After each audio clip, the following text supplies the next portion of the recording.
அஸ்ஸலாமு அலைக்கும் வரஹ்மத்துல்லாஹி வபரகாத்துஹு.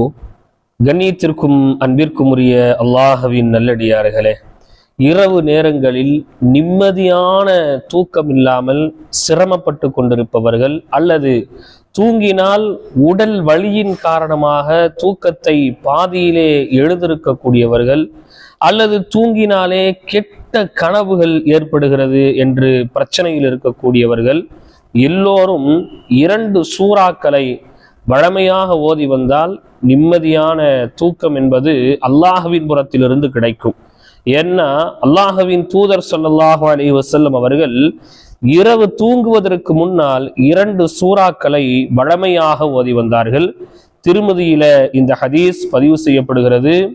ஜாபிர் ரலியல்லாஹு தஆலா அன்ஹு அவர்கள் சொல்லி காமிக்கின்றார்கள், அன்னன் நபிய்ய ஸல்லல்லாஹு அலைஹி வஸல்லம் கான லா யனாமு ஹத்தா யக்ரா அலிஃப் லாம் மீம் தன்சீலு. பெருமானார் ஸல்லல்லாஹு அலைஹி வஸல்லம் அவர்கள் 21வது ஜுஸ்வில் இருக்கக்கூடிய அலிஃப் லாம் மீம் சஜிதா சூராவையும் வ தபாரக்கல்லதி பியதிஹில் முல்க் 29வது ஜுஸ்வில் முதல் சூராவாக இருக்கக்கூடிய சூரத்துல் முல்கையும் ஓதாமல் அல்லாஹ்வின் தூதர் அவர்கள் தூங்குவதே கிடையாது. இந்த 2 சூறாக்களையும் அல்லாஹ்வின் தூதர் அவர்கள் வழமையாக இரவு நேரங்களிலே ஓதி வந்தார்கள். இதன் மூலமாக நிம்மதியான, மகிழ்ச்சியான, உற்சாகமான, ஆரோக்கியமான, சந்தோஷமான, இடையூறு இல்லாத ராகத்தான தூக்கம் என்பது கிடைக்கும். ஏன்னா நல்ல தூக்கம்தான் காலையில் நமது உடல் ஆரோக்கியத்திற்கான ஒரு முன் ஏற்பாடு.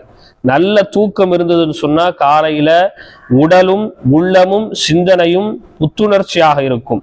நல்ல தூக்கம் இல்லை அப்படின்னு சொன்னா என்னதான் உணவுகளை சாப்பிட்டாலும், என்னதான் உற்சாகமாக இருக்க வேண்டும் என்று நினைத்தாலும் உடலும் உள்ளமும் சோர்வடைந்து விடும். எனவே நாம் தூங்குவதற்கு முன்னால் இந்த 2 சூறாக்களையும் வழமையாக ஓதி தூங்குவோம். ஓத தெரிந்தவர்கள் மனப்பாடமாக ஓதுங்கள்.